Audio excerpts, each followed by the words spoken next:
Assalamualaikum, my name is Norton B. Acob. Ang topic natin ngayon ay Fibonacci sequence. Sequence is a list of items, objects which have been arranged in a sequential way.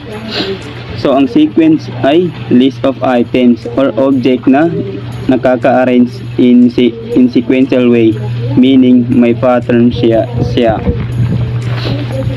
So, example of sequence 1, 10, 100, 1,000, 2, 9, 5, 14, at saka 20. Solution.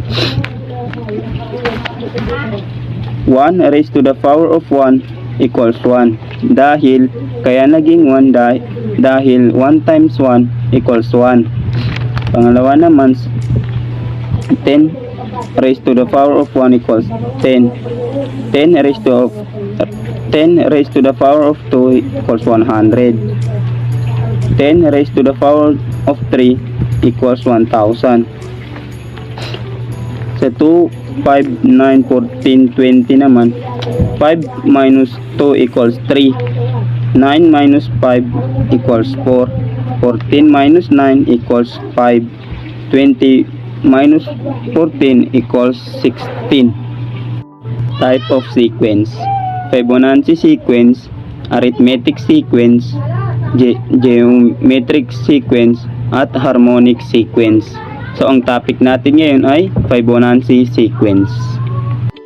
Fibonacci sequence is a set of numbers that start with a 1 or 0 followed by a 1 and proceed based on rule that each number is equal to the sum of the preceding two numbers. Example, 0 plus 1 equals 1, 1 plus 2 equals 3, 2 plus 3 equals 5, 3 plus 5 equals 8, 8 plus 5 equals 13, 13 plus 8 equals 21, 21 plus 13 equals 34, 34 plus 21 equals 55. Pangalawa naman, 0 plus 5 equals 5, 5 plus 5 equals 10, 10 plus 5 equals 15, 15 plus 10 equals 25, 25 plus 15 equals 40, 40 plus 25 equals 65, 65 plus 40 equals 100. Problem sample is 6 plus 7 equals 13, 13 plus 7 equals 20, blank blank blank. Pangalawa naman, 10 plus 20 equals 30, 30 plus 20 equals 50, blank blank. Answer is 6 plus 7 equals 13, 13 plus 7 equals 20, 20 plus 13 equals 33.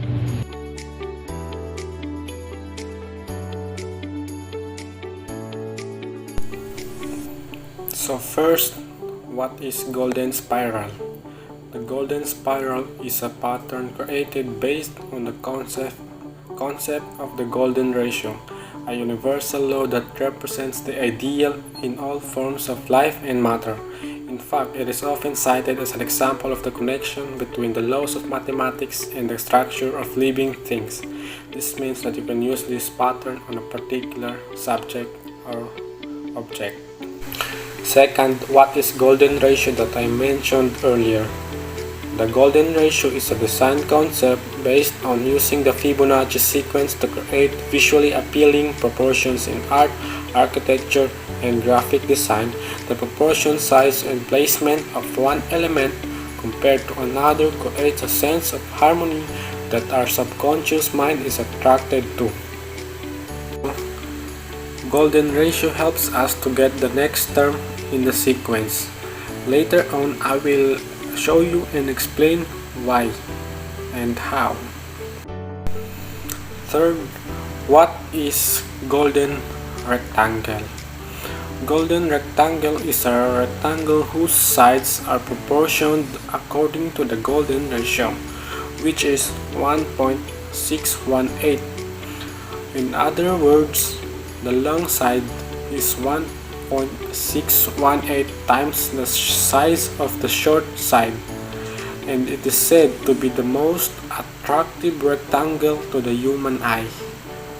So here guys, I will explain and I will demonstrate how to apply the value of golden ratio, which is 1.6180, or it can be called as phi.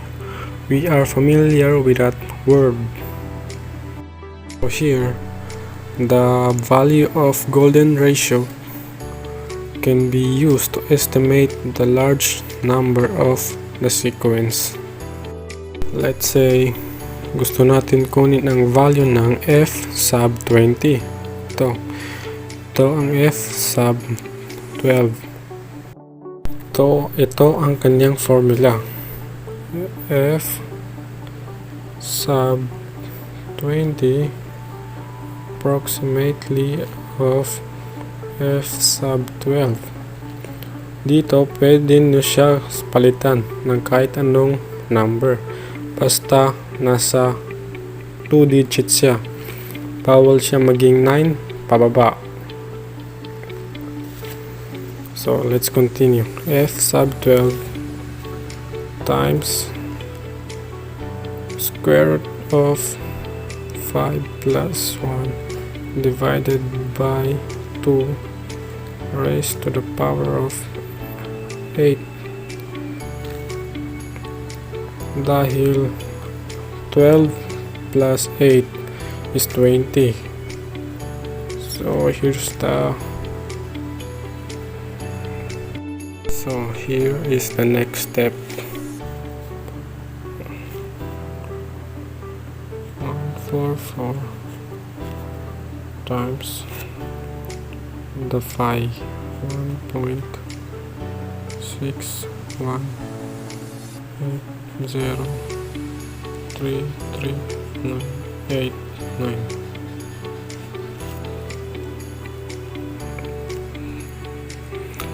Nakuha ko itong 144 dahil ito ang value ng f sub 12 at ito naman ay ang value ng golden ratio.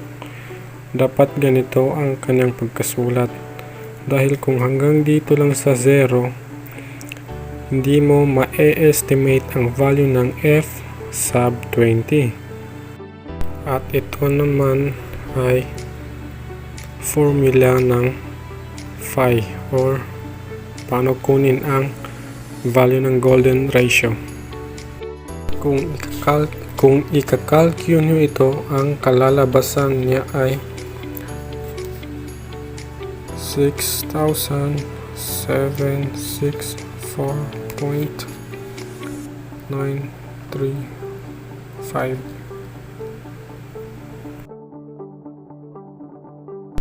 Para sigurado tayong ito ang kanyang exact term, titingnan natin dito. Ito ang f sub 17, ito ang f sub 20. Hindi siya exact number, pero kung i-round off mo itong 9 at 4, magiging 5 yan. At ito ang kalalabasan. So dito pwede rin natin kunin ang mababang numbers. Example, ito kukunin natin ang f sub 10. Gagamitin natin ulit ang f sub 12, pero dito minus na dahil pababa tayo ng numbers. Ito siya, value ng f sub 12 tapos 0.618033989. Anyway, dahil 2 dito, dahil 12 minus 2 equals 10. Parang dito rin, 12 plus 8 equals 20. Plus dito dahil pataas naman ang kukunin natin. Dito naman ay pababa, kaya minus 12 minus 2 equals 10. Ito, value din siya ng golden ratio. Ngunit nag-minus lang tayo ng 1 dahil pababa tayo. So ito ang kalalabasan niya. Pwede mo rin ito hindi isali dahil nga nagka 55 na rin at exact number na siya. So ito po ang connection ng golden ratio sa Fibonacci sequence. Mamaya, and also keep in mind that when the n is large, the Fibonacci sequence approaches a geometric sequence. So here is the connection of golden rectangle sa Fibonacci sequence. Nga pala ang connect ng golden rectangle at golden spiral. Ito ang golden spiral. Ito. At ito ang golden rectangle. Ang connect nito ay dahil dito. 1, 1, 1, 1. 2, 2. Diba? Pwede pa yan siya palakihin kung gusto mo. Ngunit ito lang ang kasya sa aking papel. So here is the example of where we can use the golden rectangle in a particular object. So here is the next example of golden rectangle with the golden spiral. So as you can see, it can be used in weather forecast. This is all my report. Thank you for listening. I hope you learned something. Mathematics for our world. We have seen in the preceding section how evident mathematics is in the natural world, specifically in how the patterns that we observe in nature follow logical and mathematical structure. It is therefore important that we learn mathematical concepts and apply them in solving societal problems. Mathematics help us understand the world and provides an effective way of building mental discipline. Math encourages logical reasoning, critical thinking, creative thinking, abstract or sparkle thinking, problem-solving ability, and effective communication skills. All of us use mathematics every day. From the time of wake up, we take a look at the clock and count how many hours we have spent sleeping, right? Numbers certainly we use numbers every day. Whenever we do shopping, be at the mall or online, we spend money, and of course, it involves mathematics. Whatever field we are in, surely there is a mathematics. So in finance, mathematics is used to observe the stock of market. Economists who study the law of demand use mathematics. So what is mathematics for organization? So a lot of events happen around us. In the blink of an eye, several children have already been born. Liters of water have been consumed, or thousands of tweets have been posted. For us to make sense of all available information, we need mathematical tools to help us make sound analysis and better decision. For instance, a particular store can gather data on the shopping habits of its customers and make necessary adjustment to help drive sales. Scientists can plot bird migration routes to help conserve endangered animal population. Social media analysts can crunch all online posting using software to gauge the netizen sentiments on a particular issue or personalities. So what is mathematics for prediction? It is sometimes said that history repeats itself. As much as we can use mathematical models using existing data to generate analysis and interpretation, we can also use them to make prediction. Applying the concept of probability, expert can calculate the chance of an expert occurring. The weather is a prime example. Based on historical patterns, meteorologists can forecast to help us prepare for our day-to-day activities.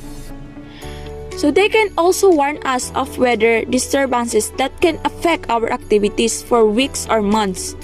Astronomers also use patterns to predict the occurrence of nature showers or eclipses. In 2017, announcements were made about heavenly phenomena such as the Draconid meteor shower and the Great American Eclipse. They were able to tell when this phenomena would occur and where would be the best place to view them. So what is mathematics for control? We have demonstrated by means of example around us that patterns are definitely present in the universe. There seems to be an underlying mathematical structure in the way that natural objects and phenomena behave. While photographers could capture a single moment through a snapshot, videographers could record events as they unfold. So painters and sculptors could create masterpieces in interpreting their surroundings. Poets could use beautiful words to describe an object, and musicians could capture and reproduce sounds that they heard. This observation of nature as well as their interaction and relationship could be more elegantly described by means of mathematical equation. As stated by astrophysicist Brian Greene, with a few symbols on a page, you can describe a wealth of physical phenomena. There have been instances when a natural phenomenon has been speculated to exist because of mathematics. Say so, not hard evidence have been found to support its existence. For example, in 1916, Albert Einstein hypothesized the existence of gravitational waves based on his theory of general relativity. Good morning everyone, my name is Princess Inocencia Basman Abogado, and today we will talk about what is indispensable. First, what is math is indispensable? In this chapter, it was highlighted how mathematics plays huge role in the underpinnings of our world. We have seen it in living creatures and natural phenomena. We have also looked at examples of how mathematical concepts could be applied, whether you are on your way becoming a doctor, an engineer, an entrepreneur, or a chef. A knowledge of mathematics will be helpful at the most basic level. Logical reasoning and critical thinking are crucial skills that are needed in any endeavor. As the study of mathematics should be embraced as it paves the way for more educated decisions, in a way, bring us closer to understand the natural world. Daling salita, mathematics ay may malaking papel sa ating mga tao at sa mundo. Kita natin ang magagamit nito sa nabubuhay na nilalang at natural na fenomena. Kaman sa pagiging doktor, engineer, isang negosyante, isang chef, isang kaalaman sa mathematics ay makakatulong. Ang mathematics ay part na ng ating daily lives. Kahit saan ka mapunta, ay kailangan natin ng mathematics, so nagagamit natin ito. Nating pag-aralan ang mathematics dahil ito ay may pinakamalaking kontribusyon sa ating pang-araw-araw na buhay. Here is the Chapter 1 summary. Chapter 1.1 Patterns and Numbers in Nature and the World. But first, what is patterns? Patterns are regular repeated of recurring forms or designs. Patterns are commonly observed in natural objects such as six-fold symmetry in snowflakes, the hexagonal structure and formation of honeycombs, tiger stripes, hyena spots, the number of petals of flowers. Humans are hardwired to recognize patterns and the By studying them, we discover the underlying mathematical principle behind the nature's design. How do you know something is a pattern? A pattern is repeated or regular way in which something happens or is done. All three attacks follow the same patterns. A pattern is an arrangement of lines or shapes, especially a design in which the same shape is repeated at regular intervals over a surface. Next is the chapter 1.2, the Fibonacci sequence. What is sequence? A sequence is an ordered list of numbers called terms is set by definite rule. The terms of a sequence could be generated by applying the rules to previous terms of the sequence. Next is Fibonacci sequence. The Fibonacci sequence is formed by adding the preceding two numbers beginning with 0 and 1. Ratios of two Fibonacci numbers approximate the golden ratio, which is considered as the most aesthetically pleasing proportion. The next, but last but not least, is the chapter 1.3, Mathematics for Our World. Mathematics helps organize patterns and regulations in the world. Mathematics helps predict the behavior of nature and phenomena in the world, as well as helps the human exert control over occurrence in the world for the advancement of our civilization. These are the summary of chapter 1. Before we finish this topic, here are some examples or pictures of some examples that shows patterns. Thank you for listening.